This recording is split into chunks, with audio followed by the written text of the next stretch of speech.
तो संत सत्संग में ईश्वर की चर्चा करते हैं, संत सत्संग में मालिक का नाम बताते हैं और सत्संग में ये सिखाते हैं कि आप अपने अंदर की बुराइयां कैसे साफ कर सकते हो, आप अपने अंदर की भावना कैसे शुद्ध कर सकते हो।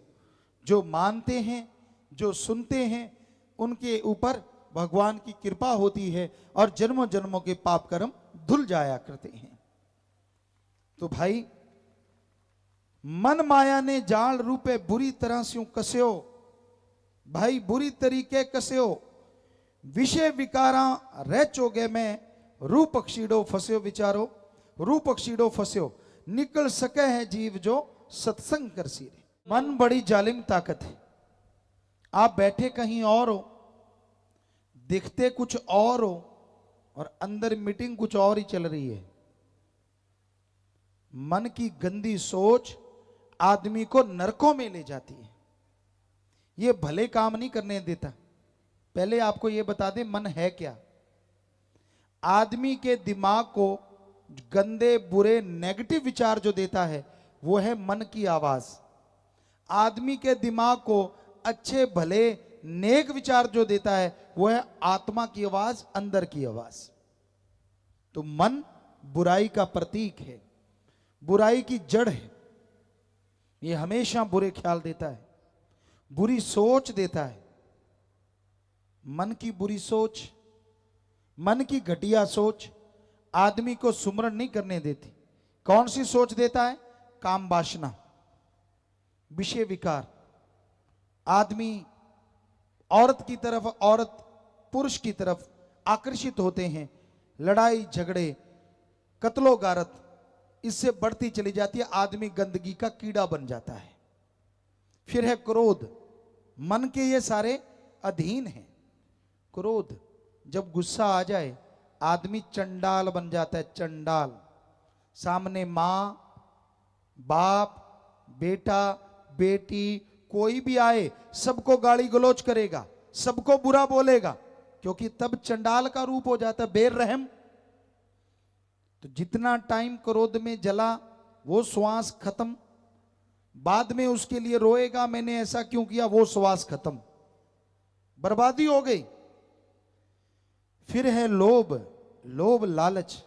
लोभ है सर्व पाप का बाप। लोभ लालच जब आ जाता है तो आदमी पाप करता चला, ना भाई भाई को मार देता है, बाप बेटे में झगड़े शुरू हो जाते हैं, सिर्फ लोभ लालच की वजह से। मोह ममता, आज के युग में मोह ममता बहुत छाया हुआ है। अपनों तक सीमित हैं लोग, अपने अलावा कोई दूसरा या दूसरे की सेवा करता है तो मालिक का प्यारा, वरना अपनों तक, अपने लिए बना लिया, बच्चों के लिए, पर आगे से आगे, आगे से आगे बनाना गलत नहीं है, पर किसी का हक मार के बनाना, किसी का मुंह का निवाड़ा छीन के बच्चों को खिलाना, वो धीमा जहर होता है, हरी रस अमृत नहीं बनता। और फिर है अहंकार, किसी को ऊंचे धर्म का, किसी को ऊंची जात का, किसी को किसी गुण का, किसी को राज पहुंच का, किसी को अपनी औलाद का, किसी को धन दौलत का, और अहंकार को मार पड़ती आई। रावण से बड़ी मिसाल कोई नहीं है। रावण बहुत बड़ा इंसान था सीता जी के उठाने से पहले। हालांकि वो राक्षस था, बहुत बुरे कर्म भी करता था, लेकिन उसके अच्छे कामों की तरफ अगर ध्यान दें तो वो सूरज की रोशनी से खाना बना लेता था, चंद्रमा की रोशनी से खाना बना लेता था, जब चाहता था जहां चाहता था बरसात करवा देता था, एटम परमाणु बम कंधे पे टांग के रखता था। चारों वेदों को उसने तुकबंदी की थी, चारों वेदों का टीकाकार पंडित कहलाता था, सफल राजनीतिज्ञ था, लेकिन अहंकार किया, सफल क्लॉन गया था। जो पढ़े लिखे सज्जन बैठे उनको बताएं, रावण के 3 या 5 ही बेटे थे, बाकी सब क्लॉन से बनाए थे।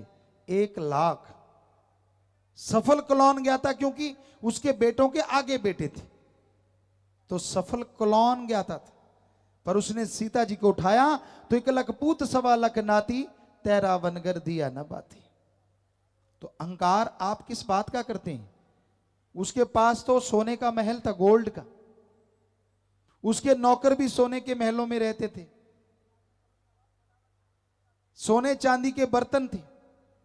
सोचिए कितना धनवान होगा वो। उसका जहाज जो उड़ता था गोल्ड और हीरे मोतियों का बना था। तो कहने का मतलब आपके पास उससे ज्यादा क्या है जो आप अहंकार कर रहे हो? अगर नहीं तो अहंकार मत करो। चाखा चाहे प्रेम रस, राखा चाहे मान, एक म्यान में दो खड़ग, देखा सुना न कान। भगवान के प्यार को पाना चाहते हो और अहंकार भी रखना चाहते हो, घमंड, दोनों चीजें इकट्ठी नहीं रहती। जैसे एक म्यान में दो तलवार नहीं रहती, उसी तरह एक शरीर में भगवान का प्यार और अहंकार इकट्ठे नहीं रह सकते। इसलिए दीनता धारण करो, नम्रता धारण करो, ताकि भगवान की कृपा पात्र आप। मालिकी साजनवाजे प्यारी सत्संग जियो, जब तक इंसान मालिक के नाम से जुड़ता नहीं तब तक अपने गम, दुख, दर्द, परेशानियों से दो चार होता रहेगा। बेचैनी का आलम कभी मिट नहीं पाएगा। अंदर के बुरे विचार कभी चैन से जीने नहीं देंगे और इंसान बेचैनियों में, भागम भाग में सारा समय गुजार के, बर्बाद करके इस संसार से रुखसत होगा। यहां भी दुखी और आगे भी नरक दोजख में सड़ेगा। अगर नाम ले लेता है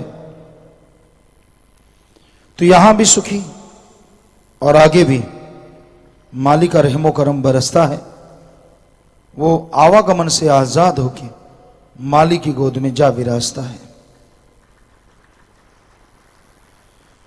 इसलिए मालिक का नाम लेना कभी ना भूलो, उसके नाम से जुड़ो, उसके नाम का सुमरन करो, तो आपके अंदर ताकत आएगी, शक्ति आएगी, जिसे विल पावर या आत्म बल कहा जाता है। और उसके आने से आपके गम, दुख, दर्द, चिंताएं दूर होंगी और मालिक की दया में रहमत के काबिल आप बनते चले जाएंगे। सुमरण का पल्ला कभी ना छोड़ो। चलते बैठ के काम धंधा करते आप सुमरण करते रहिए, तो जरूर मालिक की खुशियां मिलेंगी, जरूर उसके रहमो करम के हकदार बनोगे। वैसे भी तो आप कुछ ना कुछ सोचते रहते हैं। विचार शून्य कभी दिमाग होता नहीं। कोई ना कोई विचार, कोई ना कोई ख्याल दिलो दिमाग में चलते रहते हैं, चलते रहते हैं। और इंसान उनकी जगह अगर अपने सदगुरु के विचार, अल्लाह, वाहिगुरु, राम, गौड़, खुदा, रब के विचार दिलो दिमाग में ले आए तो जरूर बुरे विचार खत्म होंगे, मालिक से प्यार बढ़ेगा और जीवन में बहार छा जाएगी। जीवन को जीना तो हर किसी को पड़ता है। एक जीवन को जीना पड़ता है और एक जीते हैं शान से। जीवन को जीना पड़ता है यानी मजबूरी है। दुख हैं, गम हैं, चिंताएं हैं, परेशानियां हैं, मुश्किलें हैं, ज्यों त्यों समय पास हो रहा है, टेंशनें हैं। और एक शान से जीते हैं, कोई टेंशन नहीं रखते। मालिक तू जाने तेरा काम, अच्छे कर्म करते हैं, भले कर्म करते हैं और समय निकाल के तन मन धन से परमार्थ करते रहते हैं। यकीनन वो उनकी जिंदगी सफल है और वही दोनों जहां की खुशियां इस धरती पे रहते हासिल करते रहते हैं। तो अहंकार में ना आओ, पाखंड में ना पड़ो, ढोंग ना करो, दिखावा ना करो, बल्कि सच्चे दिल से, सच्ची भावना से मालिक के नाम का जाप करो। आपका अंत्यकरण साफ होगा। गम, दुख, दर्द, चिंताओं से आपको मुक्ति मिलेगी और मालिक की दया में रहमत मूसलाधार बरसती हुई आपको नजर आने लगेगी। तो प्यारे सत्संग जियो, जैसा आपको मालूम है, साल का ये आखिरी दिन और कल को नए साल का पहला दिन।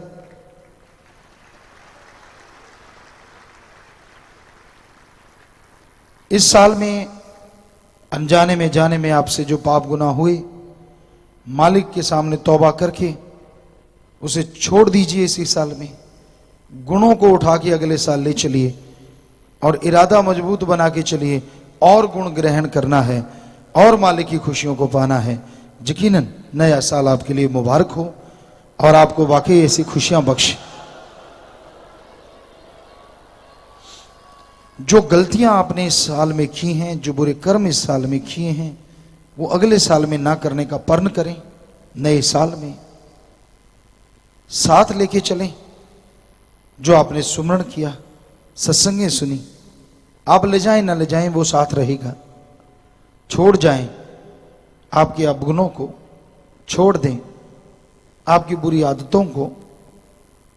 सिर्फ जन्मदिन के दिन ही नहीं, कल से अवतार महीना शुरू हो रहा है, तो आपका फर्ज है अभी से प्लानिंग कर लो कि ठीक है, हमने ये चीजें छोड़ते जाना है।